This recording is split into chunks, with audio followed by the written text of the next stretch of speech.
Welcome back, friends. I'm Jeremiah Adams, standing in for John on this series, Baha'i Explorations from Clearwater Baha'is. Today, we have Eileen Maddox with us. And Eileen Maddox, I'm just pulling up your, program. The topic for Eileen's presentation today is angels, stars, and heralds, a Baha'i perspective on Christmas. Have you ever wondered if there really was a star foretelling Jesus' birth? If the Magi really did visit the infant Jesus? Or are the Gospel and Bible birth stories part of a larger fabric? Eileen Maddox grew up in Maine and graduated from the University of Kansas with a liberal arts degree.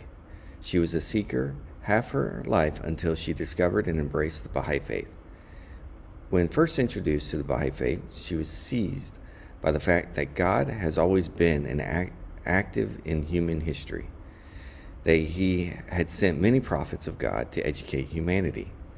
Having majored in history during her university studies, Eileen was astonished to realize that the single most important factor in human history, God and his prophets, was not recognized by professional historians. She served at the Baha'i World Center in Haifa, Israel, for 16 years in a position that required extensive research and writing. Eileen is now an independent researcher and writer who describes herself as a curious student. She took to heart Abdu'l-Baha's admonition that we must know the Old and New Testaments as the Word of God. And Eileen, if you would, I see you, would you just briefly describe your books? Oh, yes. I did write the trilogy, The Coming of the Glory, and that presents the Hebrew Bible, also known as the Old Testament, from a Baha'i perspective, and emphasizing all the Old Testament prophets and the fact that every one of them foretold the coming of the Baha'u'llah and the Baha'i faith. And if you look in the chat, I have listed where you can copy and paste it, where you can order these books at discount directly from the publisher. And also my book 1844 is about the convergence in prophecy through Judaism, Christianity, Islam, and the Baha'i faith. And that's about it. You can look them all up and read the descriptions about them.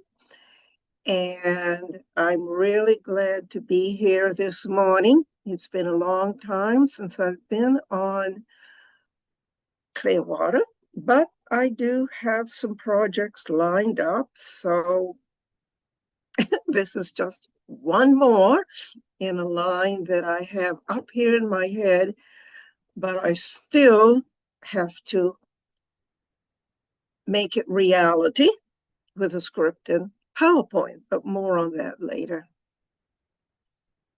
And today we will be exploring Christmas throughout human history, and more importantly, throughout what Baha'u'llah said about the angels, heralds, and prophets who foretold angels, heralds, and stars, who foretold the coming of all of the manifestations of God. So, Jeremiah, I guess I will click share.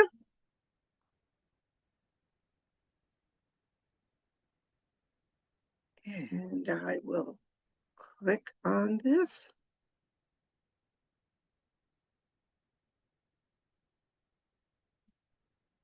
And can everyone see it? We see your Yes. screen. Can you swap presentations, display settings, so that we see the main program. I'm sorry, what did you say? So we're seeing your presenter view. So if you can swap. Yep, Oh, there you go. yes. Display settings. Yeah, that's it. Display settings. Click on it and then Swap presenter view and slideshow. yeah, swap. Did that do it? I tell you what, I'm going to stop share again. Okay. I'm going to take another look.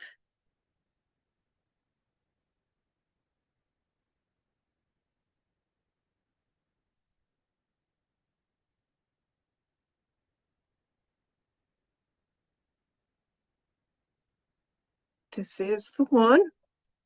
Okay. I am going to go back to Zoom. I am going to hit share.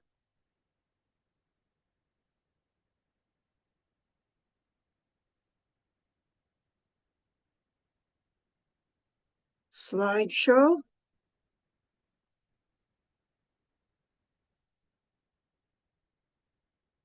There. Does that look okay? Yes, thank you. Okay. And does that look okay? Okay. We are set to go. Angels, Stars, and Heralds, a Baha'i perspective on Christmas. Most of us are quite familiar with the event of the coming of Jesus. He was born to a virgin, Mary. Three Zoroastrian magi saw his star in the east and came to worship him. 30 years later, John the Baptist proclaimed him. As Baha'is, we honor the birth of Jesus and recognize his station as a prophet of God or manifestation of God. The Christmas season is often portrayed in our society as mystical and joyous. 'Tis the season to be joyful. Hallelujah, O little town of Bethlehem. Hark the herald angels sing. Jingle bells, jingle bells. Unfortunately, our secular, materialistic culture has degraded the Christmas season in many ways. Buy, buy, buy. The strength of the U.S. economy is judged by the increase in holiday shopping from year to year. Consumers are even put on a guilt trip to shop, shop, and shop some more in order to help the economy. No money? Charge it. Pay later. Buy now and pay later. Forget the high interest rates. Every sales gambit known is employed to ratchet up sales and scams. The happiness of shopping, giving, and receiving is pushed to extremes. It's caveat emptor. Let the buyer beware. Sales are not necessarily price true reductions, but new merchandise brought in for the season.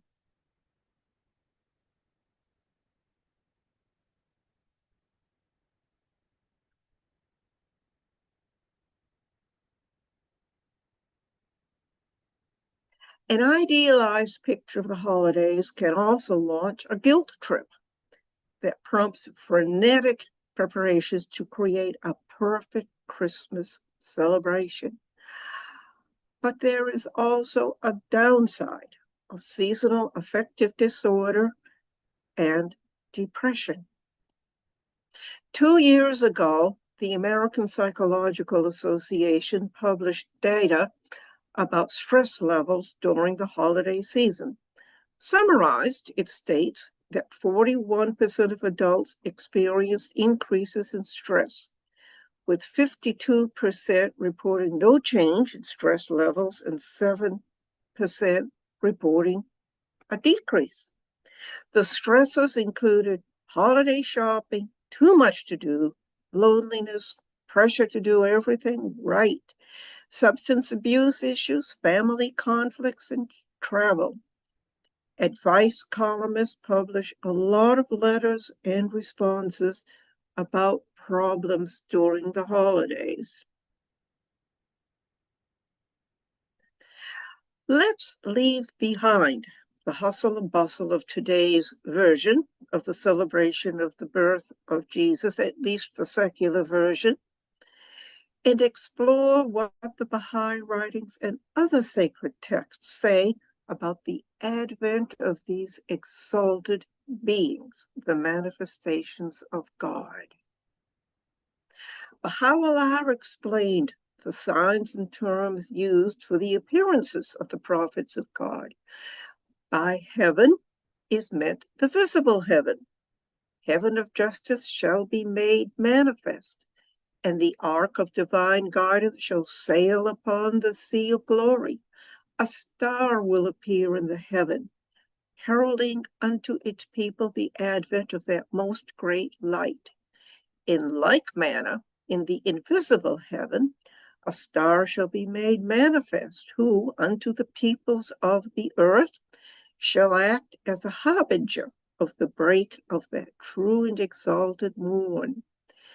These twofold signs, in the visible and the invisible heaven, have announced the revelation of each of the prophets of God. Among the prophets was Abraham, the friend of God. Ere he manifested himself, Nimrod, the ruler of Samaria, dreamed a dream. Thereupon he summoned the soothsayers, who informed him of the rise of a star in the heaven. Likewise, there appeared a herald who announced throughout the land the coming of Abraham. And incidentally, the empress name was not really Nimrod. Nimrod was often used to name an evil person or an evil ruler. After him came Moses, he who held converse with God. The soothsayers of his time warned Pharaoh in these terms: a star hath risen in the heaven, and lo, it foreshadoweth the conception of a child, who holdeth your fate and the fate of your people in his hand. In like manner, there appeared a sage who, in the darkness of the night, brought tidings of joy unto the people of Israel, imparting consolation to their souls and assurance to their hearts. To this testify the records of the sacred books. Were the details to be mentioned, this epistle would swell into a book. And remember, this is Baha'u'llah speaking, writing. In like manner, when the hour of the revelation of Jesus grew nigh, a few of the Magi, aware that the star of Jesus had appeared in heaven, sought and followed it till they came into the city that was the seat of the kingdom of Herod, which was Jerusalem. When they had searched, they found out that in Bethlehem, in the land of Judea, the child had been born.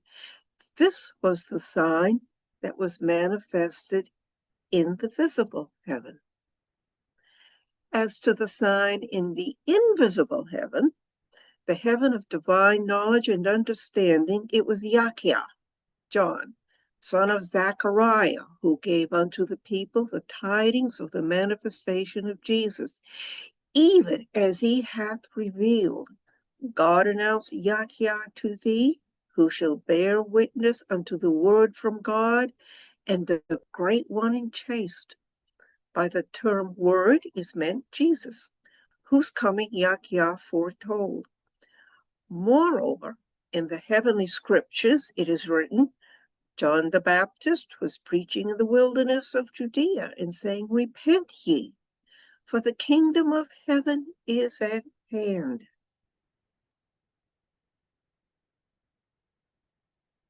and angels were involved. John the Baptist had been born to Zechariah and his wife Elizabeth late in life after despairing of ever having a child, but praying for one. An angel appeared to Zechariah and said, "Do not be afraid, Zechariah. Your prayer has been heard."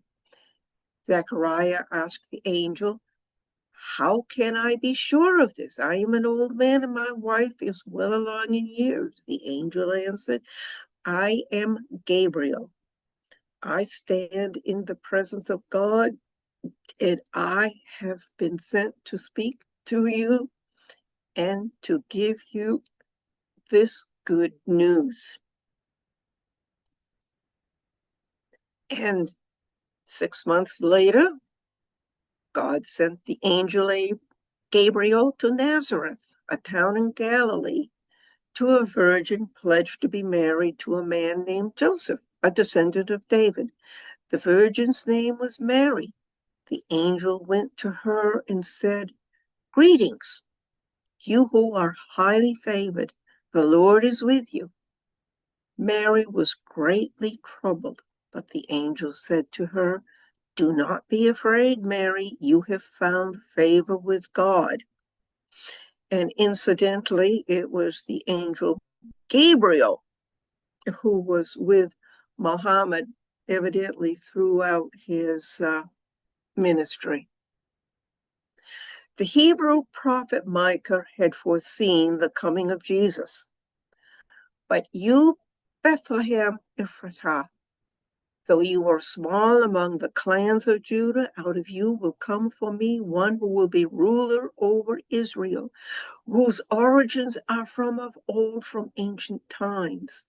He will stand and shepherd his flock in the strength of the Lord, in the majesty of the name of the Lord his God. And they will live securely, for then his greatness will reach to the ends of the earth."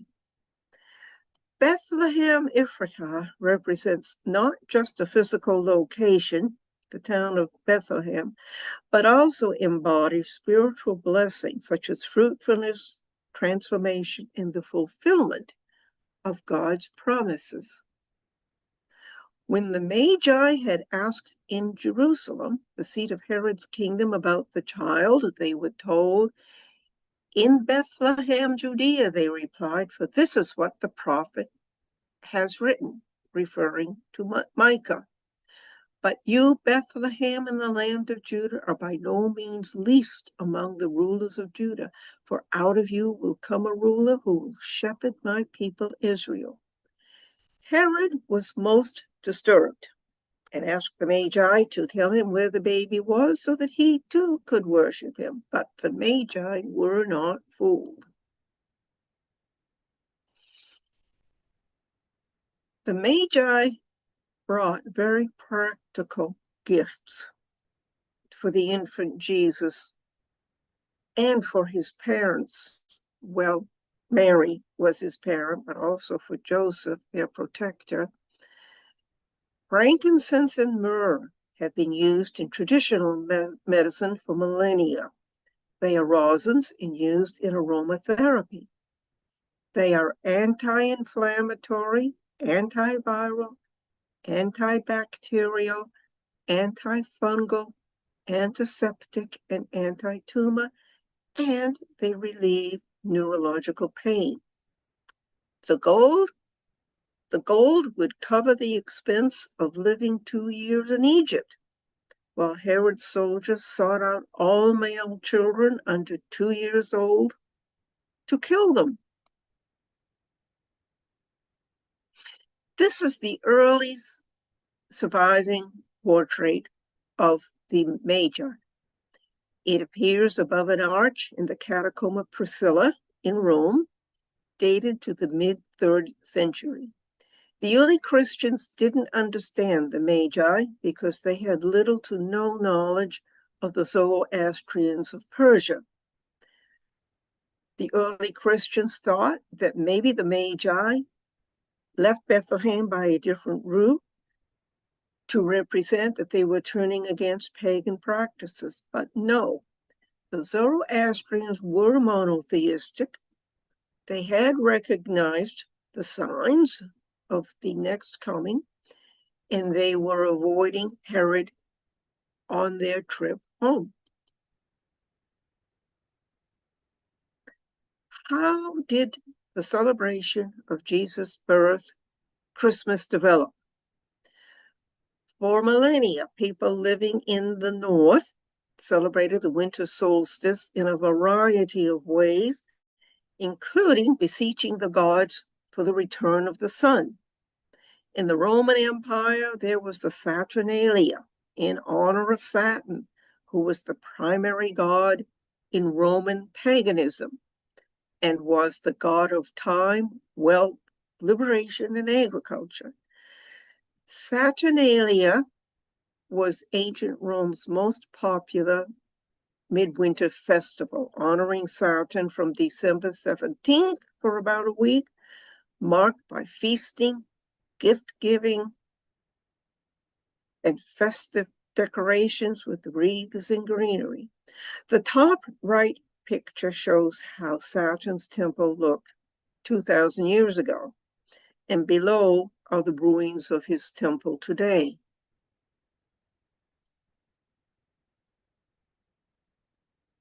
The Saturnalia was famous for its temporary subversion of social order, where masters served slaves, courts closed, and a lord of misrule presided, influencing many modern Christmas traditions like feasting and gift-giving due to its proximity to the winter solstice. A common custom was the election of a king of Saturnalia who gave orders to people which were followed and presided over the merrymaking. Immediately following Saturnalia was the Bacchanalia in honor of the god Bacchus, the god of wine, freedom, intoxication, and ecstasy. As you can imagine, the Bacchanalia was debauchery. Officials tried to rein in the Bacchanalia, but not with much success. Gradually over the centuries, the celebration of Christmas replaced the pagan winter solstice celebrations, although the traditions of greenery and feasting were continued. The Bible doesn't mention Jesus' birth date, of course, so 4th century church leaders set it on December 25th to coincide with the pagan festivals to replace the pagan festivals. The 4th century bishop, St. Nicholas, patron of children, became associated with gift giving, with his feast day in December. The name Christmas comes from the Latin for Christ's Mass, Christus Massi, first recorded in the 11th century. Christmas generally prospered in Europe under the Catholic Church until the 1640s and 50s in the United Kingdom, when Christmas was banned. Ultra-conservative Protestants like the Puritans in Cromwell's time railed against festivities and good times. And Christmas was banned in order to fight decadence by order of both houses of Parliament. Christmas was renewed when royalty was reinstated after Cromwell's death. The Puritans in America also banned Christmas in the 17th century, viewing it as too pagan and rowdy. But they couldn't fight the inevitable as the country grew more diverse. And as you can see from this public meeting from the days of Cromwell, the operation of Christmas hath been deemed a sacrilege. The exchanging of gifts and greetings, dressing in fine clothes, feasting, and similar satanical practices are hereby forbidden, with the offender liable to a fine of 5 shillings. Well, that drove Christmas underground. Then in the 19th century, Queen Victoria promoted the celebration of Christmas. This picture shows her with Prince Albert and their children admiring a Christmas tree in December 1848. Images like this illustration circulated and popularized the festive trend among the people. Various traditions of Christmas celebrations developed to reach where they are today. In the United States, waves of immigrants brought their Christmas traditions with them. Christmas became a U.S. federal holiday in 1870. And now let's return to the stars and heralds, the visible heaven and the invisible heaven, for the manifestations of God, for Muhammad, the Bab, and Baha'u'llah. Next was Muhammad, and again from the Kitab-i-Iqan written by Baha'u'llah. Likewise, ere the beauty of Muhammad was unveiled, the signs of the visible heaven were made manifest. As to the signs of the invisible heaven, there appeared 4 men who successively announced unto the people the joyful tidings of the rise of that divine luminary. Rusby, later named Salman, was honored by being in their service. As the end of one of these approached, he would send Rusby on to the next, the other, until the 4th, who, feeling his death to be nigh, addressed Rusby, saying, O Rusby, when thou hast taken up my body and buried it, go to Hijaz, for there the day star of Muhammad will arise. Happy art thou, for thou shalt behold his face. I searched for information on Rusby and discovered that he became known as Salman al-Farisi. He not only met Muhammad, but became a close companion and was considered a member of Muhammad's household. He was a steadfast follower of Ali. He was called the man of 2 books because of his familiarity with Christianity.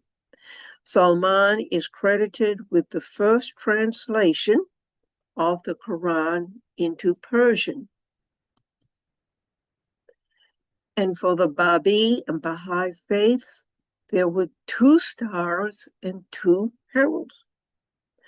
Baha'u'llah wrote, and now concerning this wondrous and most exalted cause, know thou verily that many an astronomer hath announced the appearance of its star in the visible kingdom.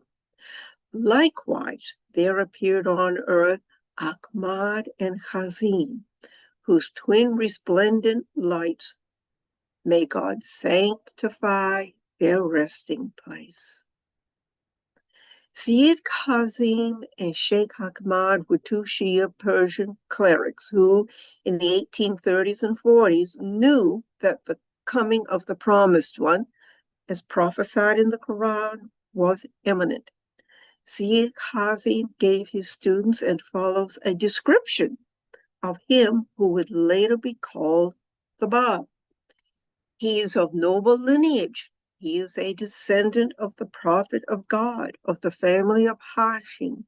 He is young in age and is possessed of innate knowledge. His learning is derived not from the teachers of Sheikh Ahmad, but from God. My knowledge is but a drop compared with the immensity of his knowledge. My attainments a speck of dust in the face of the wonders of his grace and power. Nay, immeasurable is the difference. He is of medium height, abstains from smoking, and is of extreme devoutness and piety. This young man, then known as Sayyid Ali Muhammad, but later as the Bab, even attended some of Sheikh Ahmad's classes. And you can read about that and a lot of this in the Dawnbreakers. Baha'u'llah repeated again and again that each prophet of God must be heralded by signs in the visible heaven as well as the invisible. He wrote, "From all that we have stated, it hath become clear and manifest that before the revelation of each of the mirrors reflecting the divine essence, the signs heralding their advent must needs be revealed in the visible heaven as well as the invisible, wherein is the seat of the sun of knowledge, of the moon of wisdom, and of the stars of understanding and utterance. The sign of the invisible heaven must needs be revealed in the person of that perfect man, who before each manifestation appeareth, educateth, and prepareth the souls of men for the advent of the divine luminary, the light of unity of God amongst men."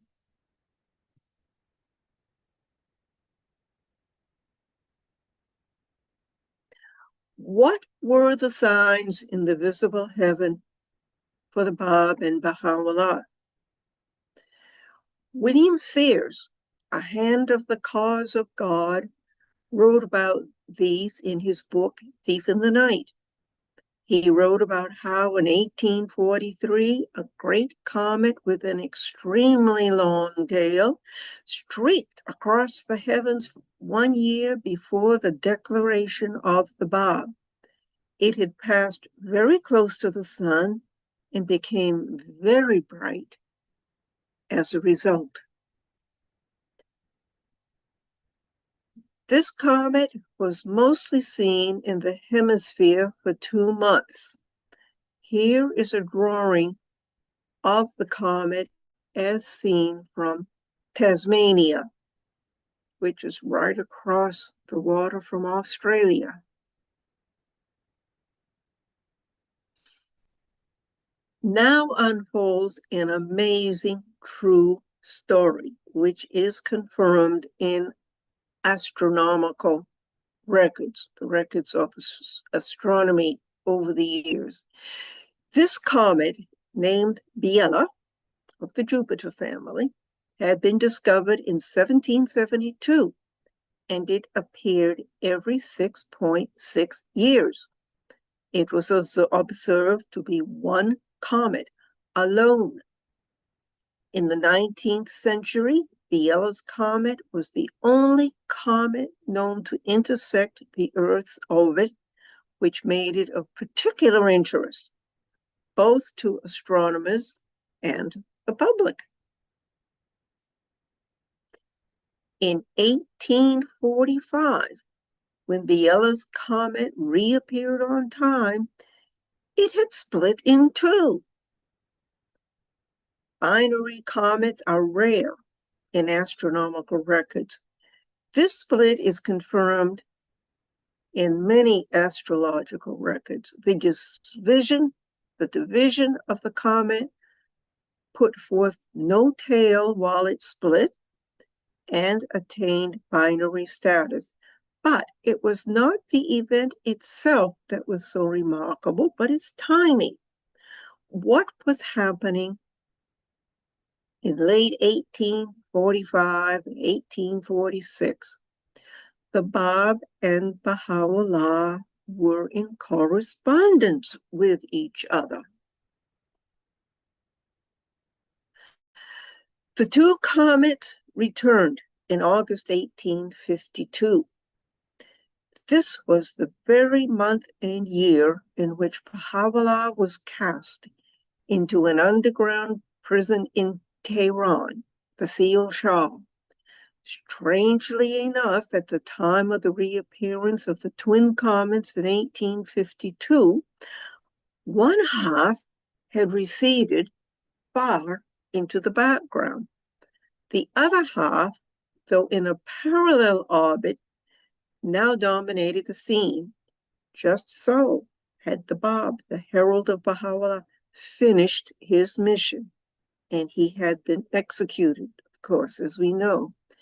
And the one whose coming the Bab had foretold, Baha'u'llah, would now resume his 40-year mission. The year 1842 was also the year 9, about which the Bab had written, "In the year 9, ye will attain unto all good. In the year 9, ye will attain unto the presence of God."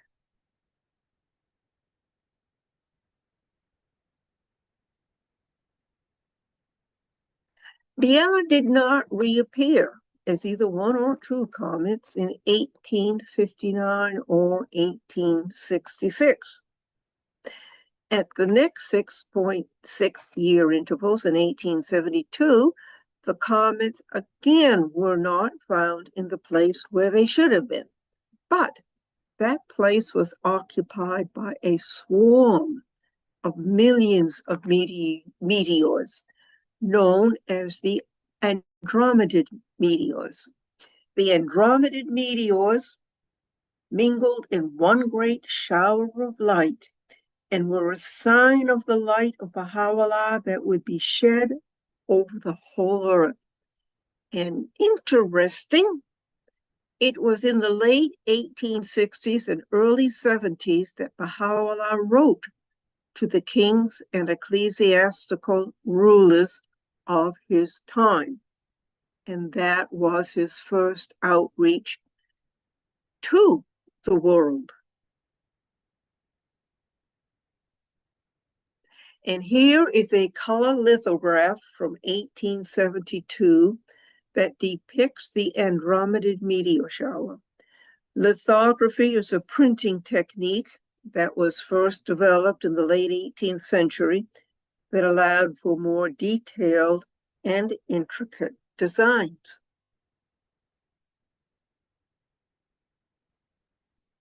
This photo was taken in Haifa and shows the Arab Christian neighborhood decorated for Christmas. You see the Christmas tree right in front, looking blue lights,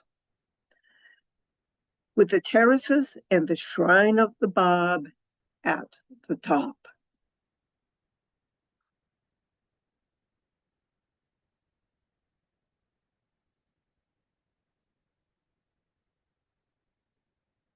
Enjoy the holidays with your Christian families and friends. The end.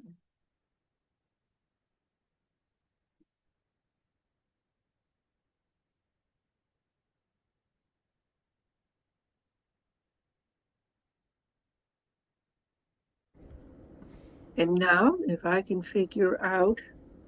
Thank you, Eileen. Okay. Are we back to normal? I'll stop this. Or is it? Oh, I'm still stop share. Okay, now we're back to normal. Hello, everybody. Hello, Apollo. Greetings. Hello, Alapa Terry. So, I guess now, if we have a few minutes, which I think we do, Eileen, for questions or comments, if we can just keep them as close as possible to the presentation, we'd appreciate it.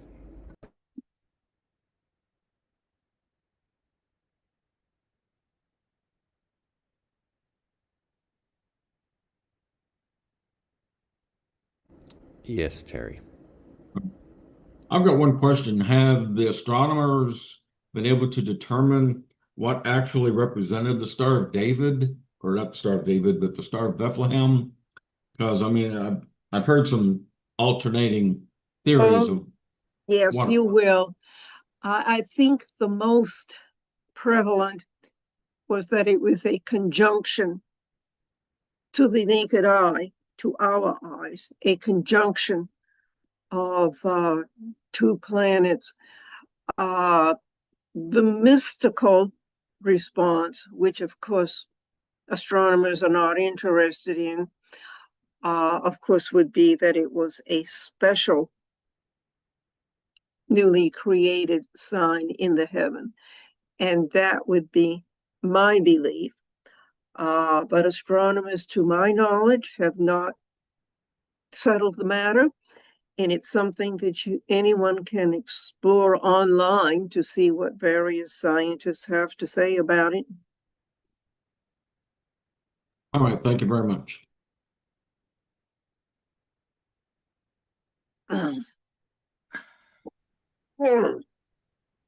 Well, guess who's here to say hello? He's been trying to get petted all during the presentation. Okay, have you had enough? Goodbye.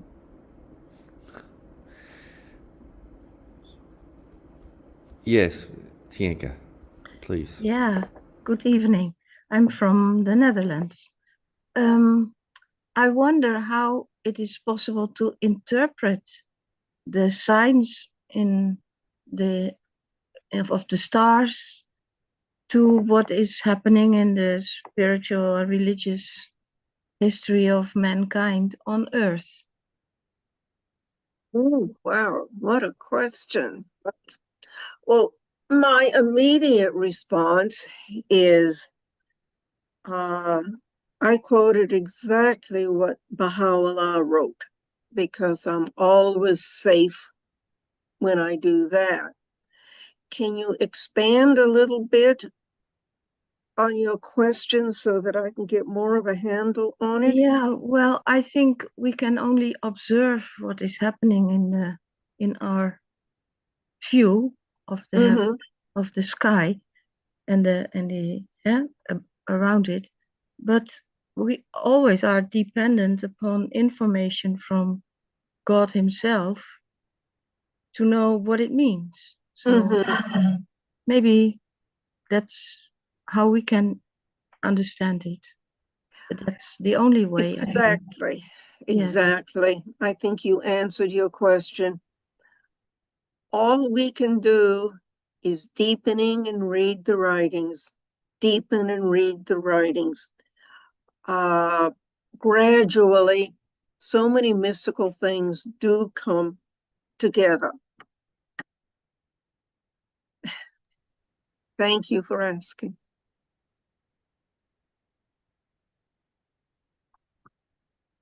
Joseph, go ahead. Do we know how communication uh, went back and forth between the Bab and Baha'u'llah? I don't think there was a postal service at that time. So No. do we have an idea of how that might have happened? Well, messengers.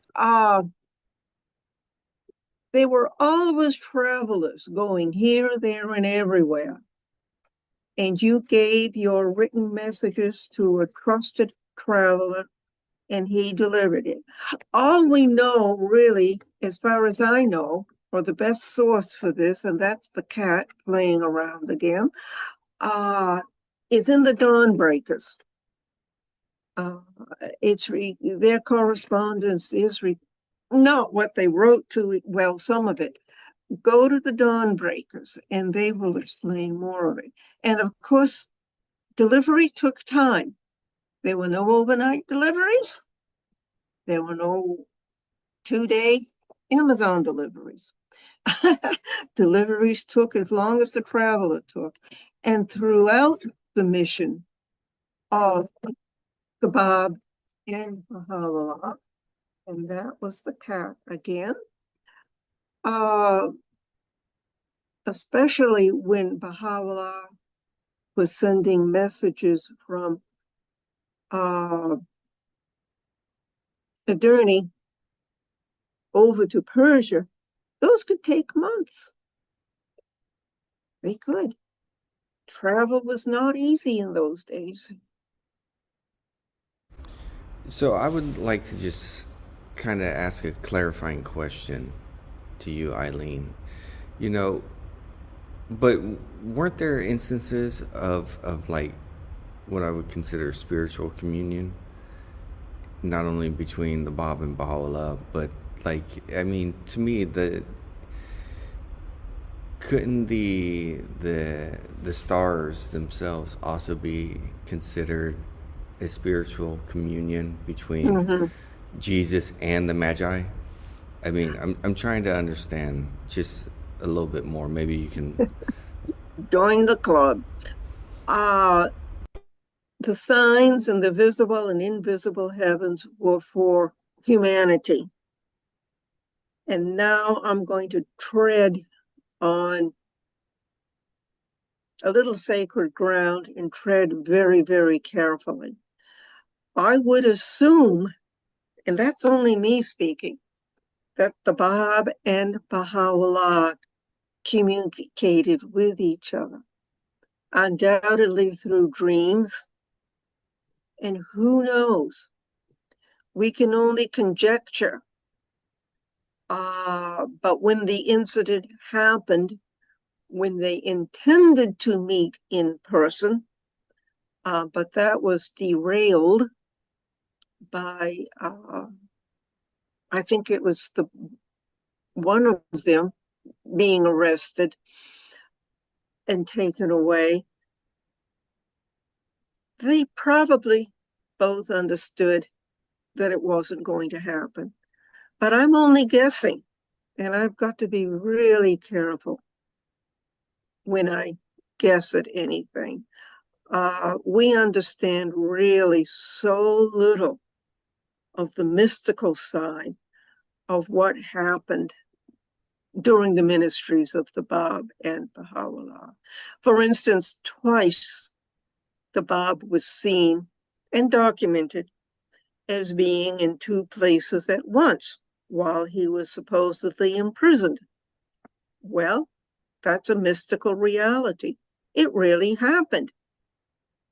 But you have to be careful who you say that to. And it was documented twice. It probably happened a lot more. Who knows?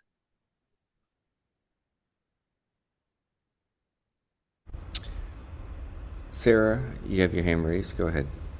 Yes, I hope I'm not taking the conversation into a direction you didn't intend, but what I was hoping I would hear today would be how how Baha'is can respond to all of this Christmas stuff going on around you.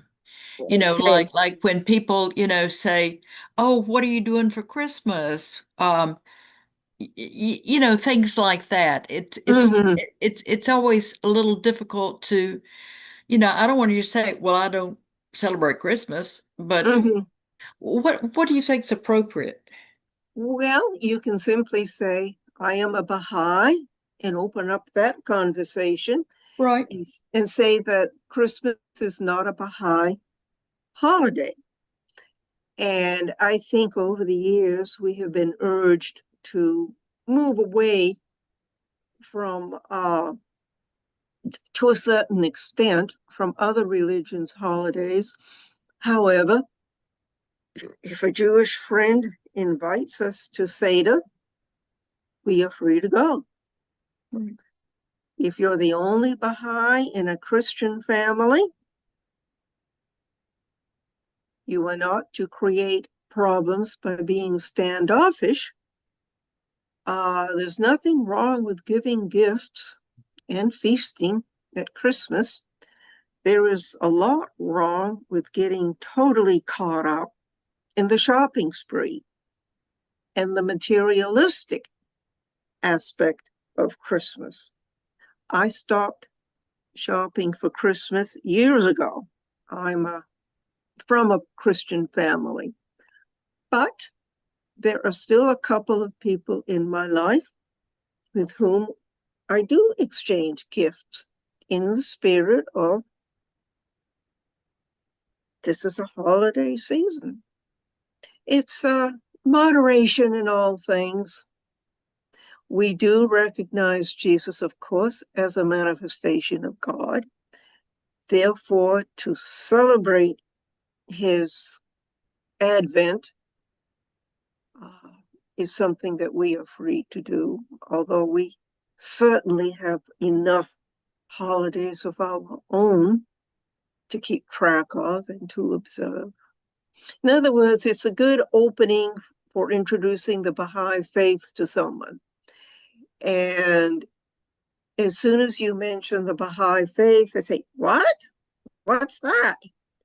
And you can give them the two-sentence spiel.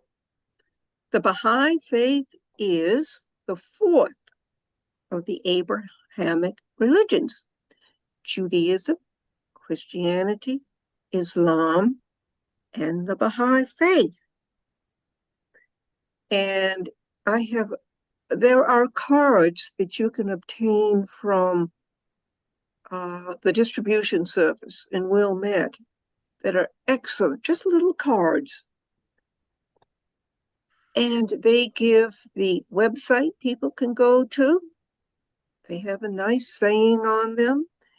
And if the person isn't really interested in pursuing what is the Baha'i faith, you can just give them the card and say, you can look this up whenever you would like to.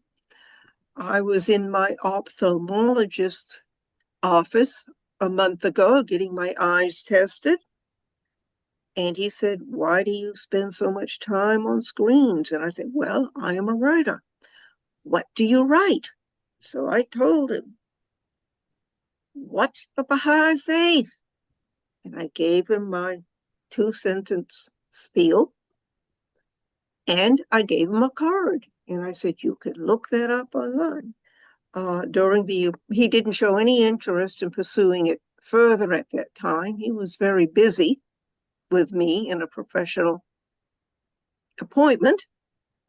And sometimes if a person runs into enough Baha'is over time, maybe they will eventually investigate it. And we can only do our best, with each opportunity that comes up.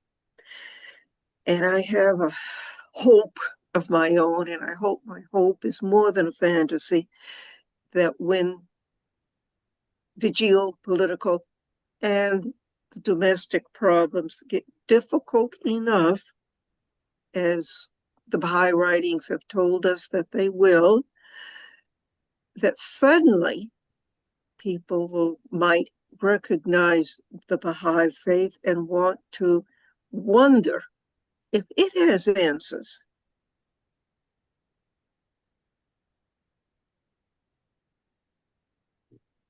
Thank you. That was very helpful. Thank you. Thank you.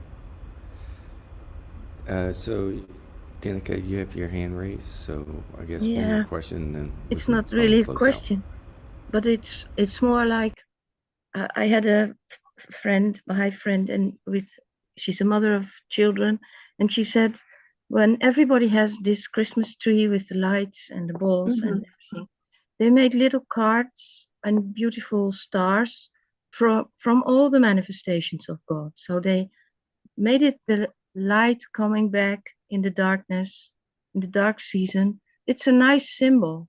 So I think we can really use it for education also. Yes, definitely. Those cards are wonderful.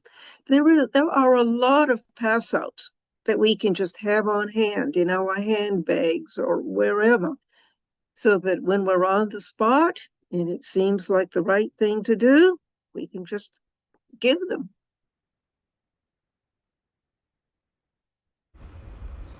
So, Eileen, do you have any last thoughts or comments that you would like to make? And then we can go ahead and close out for the day. And I just wanted to say thank you.